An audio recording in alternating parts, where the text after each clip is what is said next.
It's sad seeing like Stephen Colbert, 'cause I used to think he was funny, and seeing him now just like is cringe.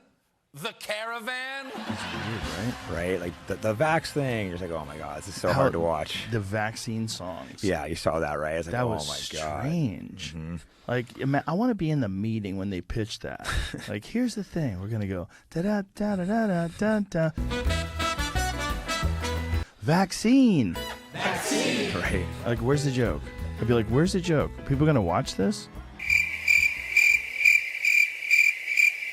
Yeah, you wonder, is a guy happy like that doing a job, or is he just like the money? It's definitely, I guess people get so attached to being famous and getting money, they'll do whatever it takes. I bet it's for sure very lucrative. He Yep. gets a lot of money. I bet he enjoys being the star of a show.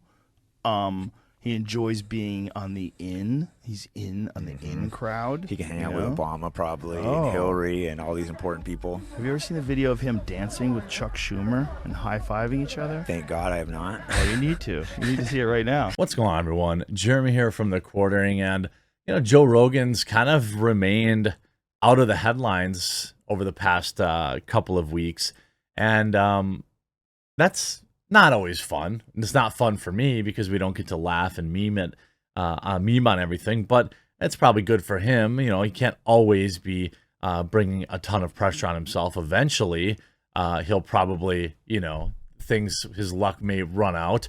But interestingly, he not only absolutely roasted late night show host Stephen Colbert for being a lunatic mouthpiece for Big Pharma, which we're going to get into, but there's also some other interesting stuff going on at Spotify that kind of leans into the woke content isn't necessarily making any money, including a high profile firing of some leftist podcast people you may know as the former president of the United States of America, Barack Obama, and his wife. This and more after a quick word from this video sponsor. Huge shout out to this video sponsor, Meta PCs. Look, you've been around, you know that I've been talking about Meta PCs for a very long time. In fact, it's the primary computer I use. But it's not just because they're a sponsor. It's for so many more reasons. They have fully customizable, configurable PCs and all the hardest to find parts in stock and ready to go.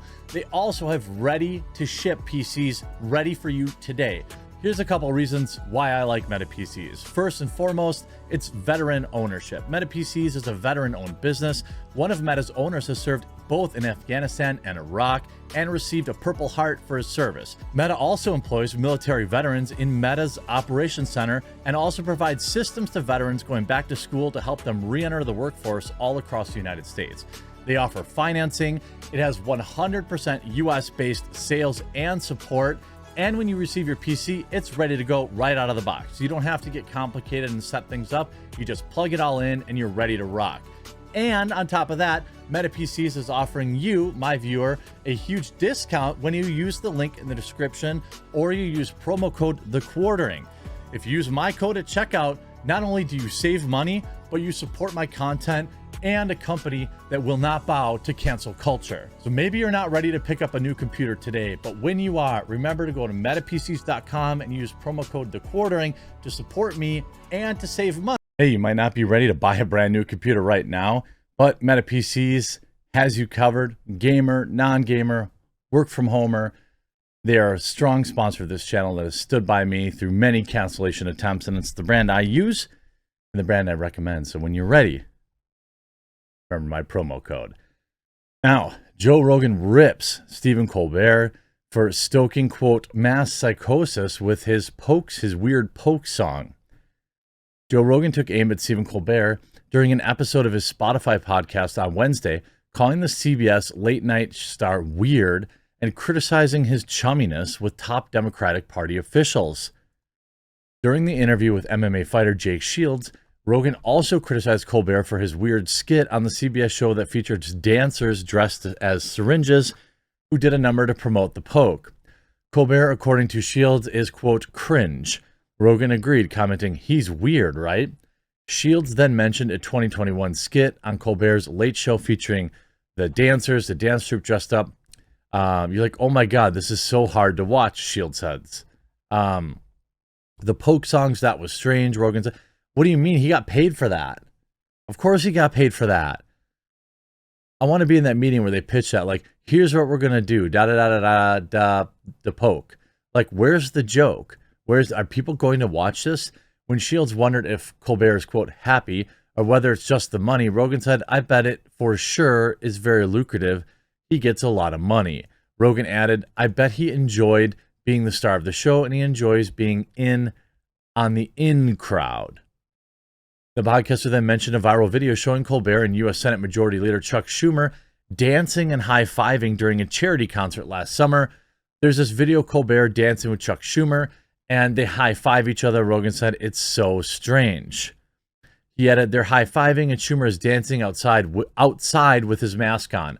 Like, this is going to go down in history. Like, this time, this is like a psychosis, Rogan said. The conversation between Shields and Rogan initially turned to Colbert when the podcaster said that if he had been born in any other era, all of my jobs, except being a stand-up comedian, would be non-existent. Yeah, I mean, he said you'd probably be doing a show like this on a late-night show, Shields observed. Think about how terrible that would be. To which Rogan replied, they would never give me one. I guarantee you they'd never give me one. Or you'd have to be like Stephen Colbert, Shields says, adding that it's sad to see what has become of the former Comedy Central star. Colbert has made no secret of his pro-democratic leanings. Last month, he criticized his bosses at CBS for hiring a former Trump administration official as an on-air commentator.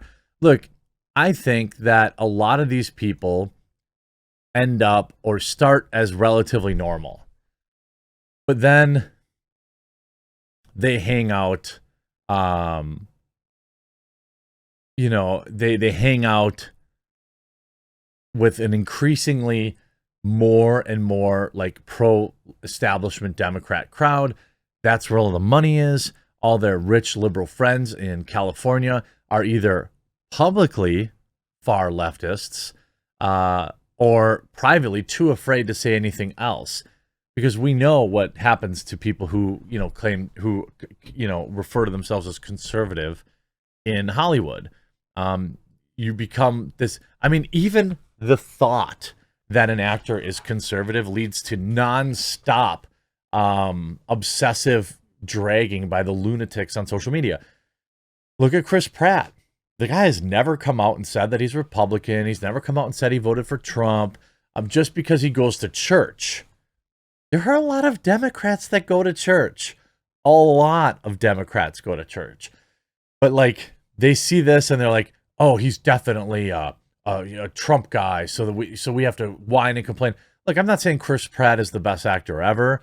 I just feel like I'm just saying that it's easy to kind of want to root for the guy because of the people that hate him. And, it's weird that people don't get it. I mean, if you look at, for example, Greg Gutfeld, I don't know if it's Field or Feld.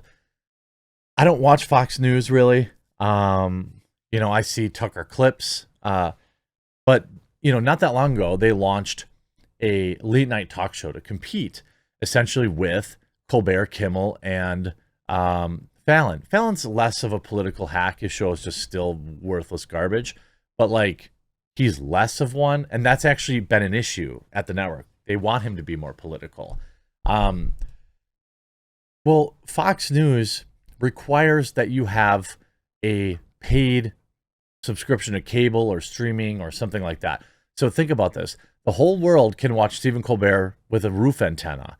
And you have to be a cable provider to see Gutfeld. And says, laughing in the face of the wokerati, Greg Gutfeld pips Stephen Colbert to top the late night show ratings by mocking the left, earning the most viewers in key 25 to 54 demographic. Now, this is back in October, but I mean, there are wins happening kind of everywhere. Now, look, I assume, I haven't seen it, so I can't say this for a fact. I've seen clips. I assume that it's, right-leaning, late night show host stuff. They probably roast the left. Maybe that's not the case, but I assume it probably is. And that has a bigger audience than all three other shows that are free to watch if you own a TV. right-wing comedian has routinely dominated other rivals such as Jimmy Kimmel and Jimmy Fallon. Gutfeld has struggled to overtake Colbert in ratings since its launch in April, but it has done so before on August 17th. At the same time, liberal comedian Bill Maher said Gutfeld's success could be in part due to the liberals making targets of themselves. If you don't think that there's going to be more of these show opportunities, excuse me, I've talked about this. When I move into my new studio, I want to bring back the late night show format. I've been talking about this for years, and I think it looks like Gutfeld has done it. Like, just a non-political late night show host are like, okay, sure, I have my leanings, but like, you know, not this like weird, preachy, every single opening monologue is still about Trump and Russia and Orange Man bad and Spaceman bad. And like, it's so ridiculous that like there is a massive audience for this. You know, if I did a show twice a week with an actual like live stand-up comedian on it, or a band, a musician, something like that with some sketches cut in, I bet you there'd be a big audience for that. It'd be a huge production undertaking, and I don't know that I have the money to put it all together, but I will have the space in just 2 months. It's been something I've been thinking about.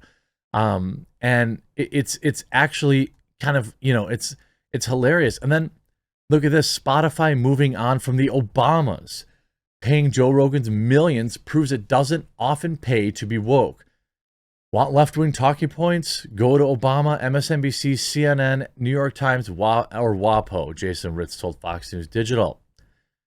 Spotify ditching the Obamas could signal a major change in the industry as content providers realize that left-wing talking points don't pay the bills, conservative critics claim. And we saw just yesterday with CNN Plus. Now I saw the number like $300 million. They had an absolutely gigantic budget behind that show and or behind that app, and it failed in only 3 weeks. They pulled the plug in just 3 weeks. You know, are they pulling the Obama's podcast because, you know, the culture war is finally won? And no, I mean, it just probably wasn't very good. I'm guessing. Probably wasn't pulling. Now, certainly the Obamas can do all the free podcasting they want, but they were getting paid money. The same way Spotify paid money to that do-nothing Meghan Markle and whatever, that hairy guy. Like, take them back, United Kingdom. I hate seeing them in my headlines. They don't, people think that I'm supposed to care what these idiots have to say about literally anything. They're not educated in anything. They were born with the silverest of spoons, and they're just like socialites. I don't care what they have to say about literally anything. Okay, maybe obscure best fish taco hut, but I don't really care what they say about global politics. But they want you, they think that you're going to care. The left promotes these idiots. Meghan Markle, you watch, this broad is going to run for politics. She's going to be involved in politics. And like, you know, and it's going to be a disaster because people are going to back her. And, you know, I think they took a bunch of money from Spotify up front, and I don't know if they've even produced a show yet. So, I mean, it is interesting. You know, conservative radio host Jason Rantz feels the Obamas provided typical left-wing content, while Rogan's earns his money by attracting massive audience because he goes against the mainstream narrative. It doesn't often pay to be woke, not in the long term. The wokest consumers will turn on you the second you stray from their fringe views in any way. That's true. Just ask Ethan Klein about that. Joe Rogan's audience is loyal because they tend to be more open-minded to views they disagree with. That is also true. There's absolutely been guests on the Joe Rogan show, or even opinions that Joe has had, that not only do I disagree with like an opinion level, but I also believe are factually incorrect, but because I believe he's presenting them in a good faith way, it doesn't make me tune out. It's like, oh, okay, on to the next episode, whatever. And perhaps this does signal some very interesting new trends, probably starting with the midterm elections. I hope you enjoyed this video. Don't forget to write down that Meta PC's promo code, the quartering, save money next time you need a new PC, and we'll talk to you again real soon.